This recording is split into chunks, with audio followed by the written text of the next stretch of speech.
오늘 본문에 나오는 이 꿈쟁이 요셉에 대해서는 믿음의 사람이라면 다들 알고 계실 거예요. 제가 아주 짧게 요약하자면 요셉은 야곱의 막내 아들이었는데 어린 시절 어느 날 꿈을 꾸게 됩니다. 그 꿈을 해석해 보니까 형들이 모두 모여서 자기에게 절을 한다는 꿈이었어요. 안 그래도 아버지가 막내 아들만 예뻐해서 막내 아들한테 세마포 옷 입히고 먹을 것 주고 막내 아들만 이뻐하는 그 상황에서 그 와중에 형들 다 모아놓고선 형님들 제가 꿈을 꿨는데 형님들이 저한테 절을 하더라고요. 제가 그 절을 잘 받았습니다. 이렇게 하니까 형들은 그 얘기를 듣고 너무 화가 나고 시기 질투가 생겼어요. 아무리 생각을 해봐도 요셉이 그 시절에 조금 눈치가 많이 없었던 것 같습니다. 그러던 중에 형들의 미움을 사서 요셉은 노예로 팔리게 됩니다. 요셉은 정말 아무런 죄도 없이 17살 나이에 다른 나라의 노예로 팔려갔습니다. 우리는 그 심정을 다 알 수 없지만 한번 감정에 이입을 해서 생각해 보겠습니다. 만약에 내가 10대 학생의 나이에 다른 나라의 노예로 팔려간다면 우리들은 어떨까요?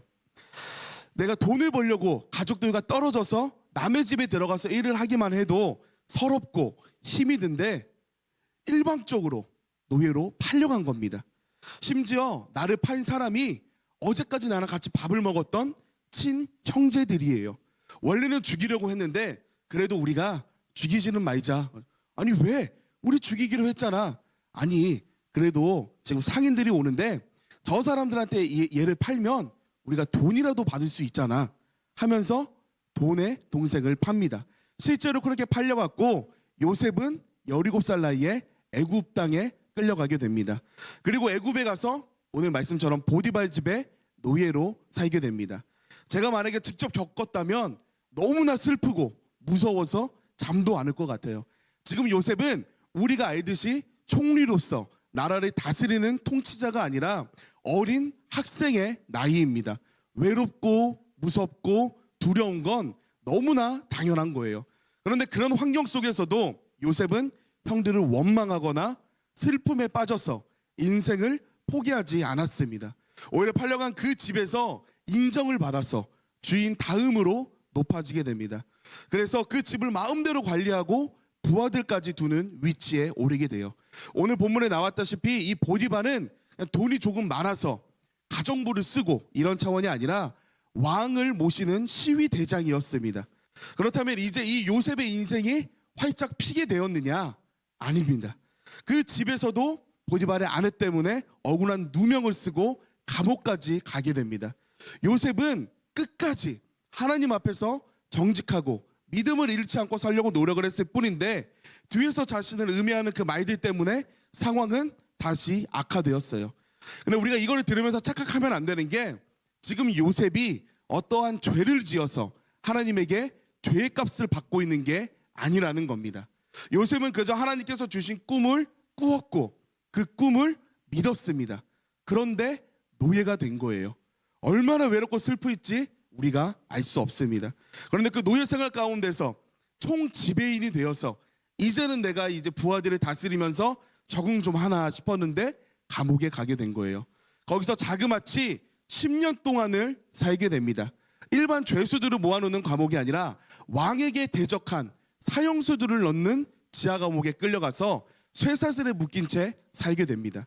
지금 제가 요셉의 안 좋았던 일들만 하나하나 골라서 오늘 말씀드리는 게 아니라 요셉의 일대기를 순서대로 쭉 말씀드리는데도 이렇게 암울한 인생이었습니다.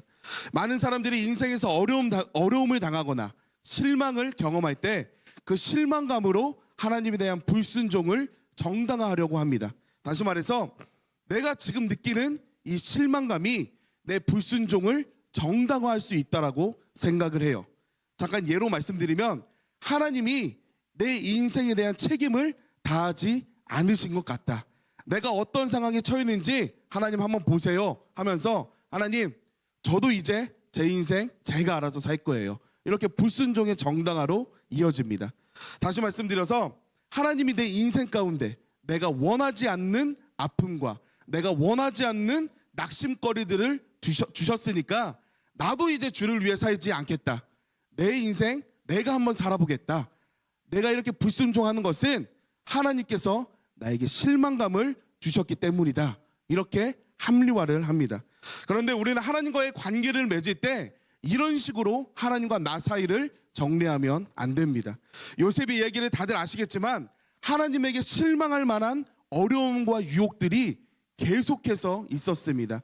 하나님께 대적하고 믿음을 잃어버릴 수 있는 상황들이 끊임없이 요셉에게 일어났어요. 우리들이 신앙생활을 하면서 겪는 이런 어려움과는 비교할 수 없을 일들로 자그마치 13년 동안 연단 속에 살아갑니다. 요즘처럼 하나님, 제가 하나님께 기도도 드리고 예배도 드리고 봉사도 했는데 왜 제 기도 제목이 이루어지지 않는 거예요? 저는 이해가 안 가는데요. 그리고 제 인생에 이런 어려움들, 이런 낙심거리들이 지금 왜 있는 겁니까? 너무 힘들어요. 지금 이런 차원이 아닙니다. 그저 꿈을 꾸고 하나님을 믿었을 뿐인데 노예가 되고, 노예 생활 가운데서도 하나님 앞에서 나는 살겠노라 정직하게 살았더니 감옥으로 가게 됩니다. 요셉이 지금 이런 상황을 아무도 이해하기 쉽지 않을 거예요. 죄가 없는데도 인생은 고난과 역경의 연속이었습니다. 바로 이러한 환난과 역경의 상황 속에서 문득 이런 생각이 들 수 있습니다. 어떤 생각이냐? 내가 지금 이러한 어려움과 환난 속 가운데 있는데 하나님은 도대체 지금 어디에 계신 걸까? 이런 생각을 할 수도 있어요. 믿음의 사람들은 주일학생 때부터 장년교구까지 모두가 요셉을 말할 때 꿈쟁이 요셉이라고 귀엽고 멋지게 말합니다. 그런데 요셉의 인생을 우리가 조금만 들여다보다 하더라도 요셉은 이 축복의 꿈은 어렸을 때 딱 한 번 꿨을 뿐이고 그 이후부터는 한평생 슬프고 외롭고 억울한 삶을 살아갑니다. 만약 우리가 이런 상황이라면 하나님, 지금 제가 어떤 상황인지 아시죠? 이 정도면 저도 하나님께 할 만큼 한 것 같습니다. 하나님 죄송합니다 하면서 믿음을 놓을 수도 있을 거예요. 하지만 요셉은 그러지 않았습니다. 오늘 본문 말씀을 보면 요셉의 노예 시절 이야기가 나옵니다. 그런데 이때 재미있는 게 하나님께서 요셉이 노예 생활을 할 때 어디에 계셨는지 오늘 말씀에 나옵니다. 39장 2절 말씀을 함께 보겠습니다. 자, 함께 읽겠습니다. 여호와께서 요셉과 함께 하심으로 그가 형통한 자가 되어 그 주인 애굽 사람의 집에 있으니 여호와께서 요셉과 함께 하심으로. 이해하기 쉽지는 않아요. 한 절 더 보겠습니다. 감옥 생활에 대해서 이야기를 하는데 이때도 하나님께서는 특이한 말씀을 하십니다.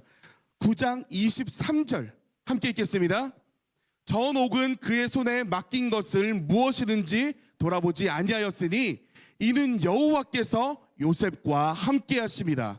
여호와께서 그의 범사에 형통케 하셨도다. 아멘. 여기서도 말합니다. 여호와께서 요셉과 함께 하심으로.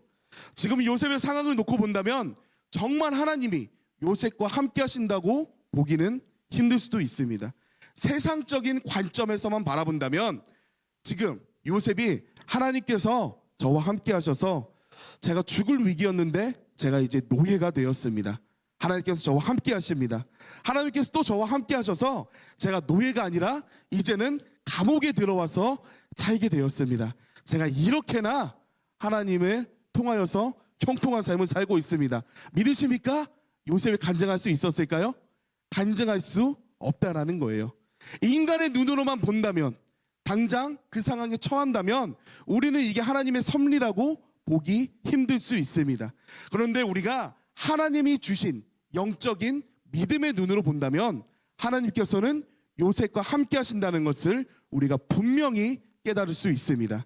보디발은 요셉에게 그 집의 전체를 맡겼고 그 감옥의 간수장은 요셉에게 감옥 전체를 맡깁니다.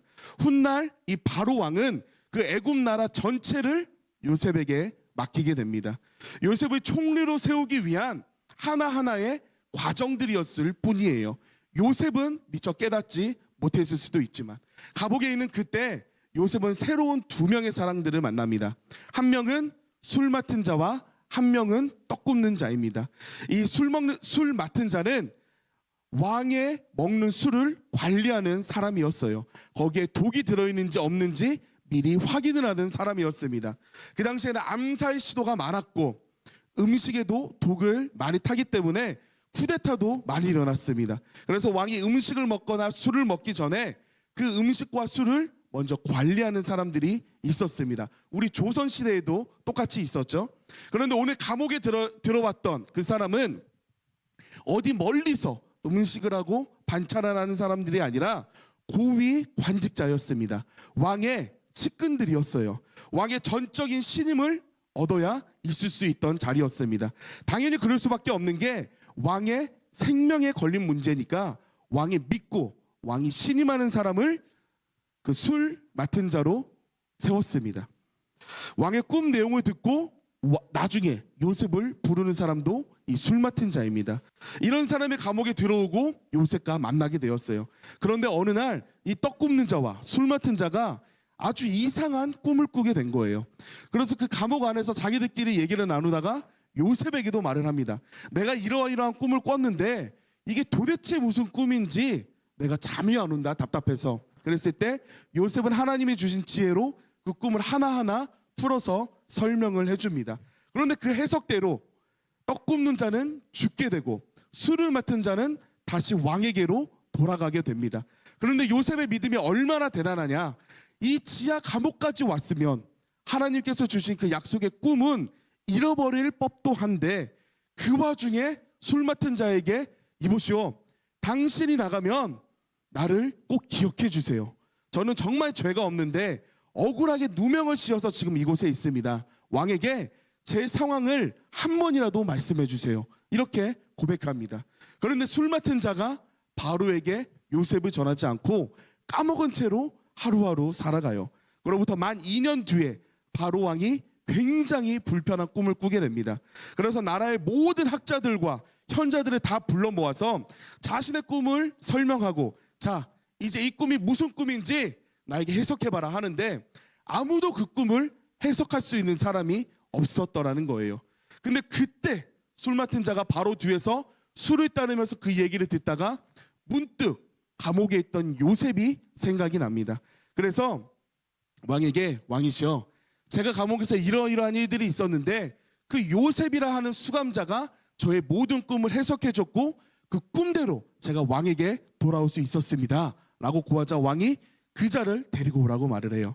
그리고 그 애굽의 왕이 노예 수감자에게 자신의 모든 꿈을 설명합니다. 그때 요셉은 그 꿈을 듣고 내가 지금부터 하는 말은 내가 하는 것이 아니라 하나님께서 해석해 주시는 겁니다 라고 말을 한 뒤에 왕의 꿈을 해석합니다. 그 꿈은 이 애굽 나라에서 7년 동안 엄청난 풍년이 임할 것이다. 그런데 그게 끝나면 동일하게 7년 동안 말도 못하게 엄한 흉년이 다가올 것입니다. 그러니 7년 동안 곡식을 미리 저장해서 흉년을 대비해야 합니다. 이렇게 왕에게 말합니다.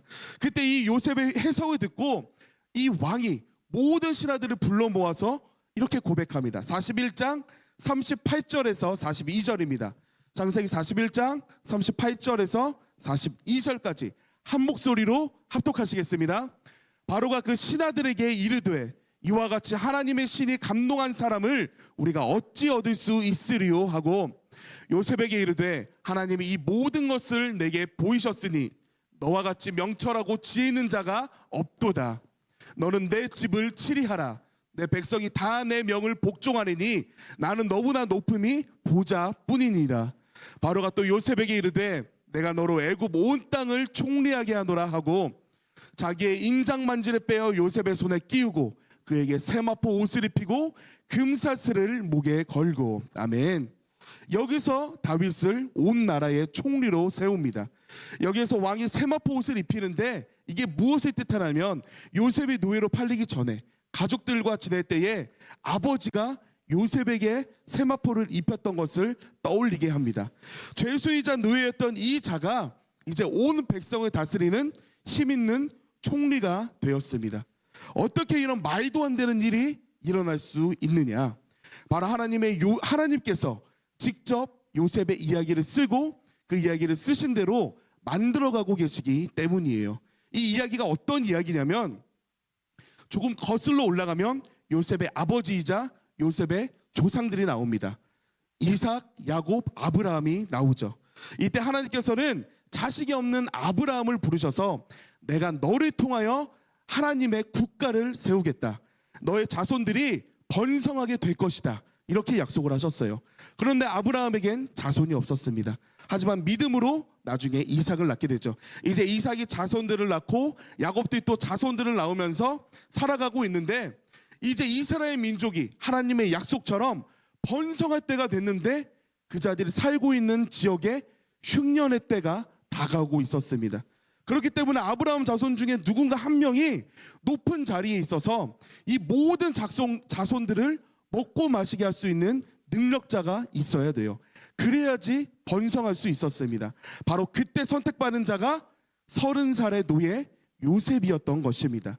39장을 보면 보디발이라는 군대, 이 사령관 집에서 애굽의 현실을 경험했고, 또 40장 이하를 보면 왕실의 내부 이야기를 들어가면서 애굽을 알아갑니다. 그리고 감옥에서 술 맡은 자가 감옥에 들어왔다가 3일 만에 나갔는데 바로에게 돌아간 바로 이 사건이 그저 우연이 아니라 요셉을 왕에게로 발탁하기 위한 하나님의 파견이었다는 것입니다. 이 모든 게 우연으로 실려날 수 없다는 사실이에요. 이제 그 이후 40장 이후부터 요셉의 어렸을 때 꿈처럼 형들이 와서 요셉에게 절을 하고 곡식을 사가는 일들이 일어납니다.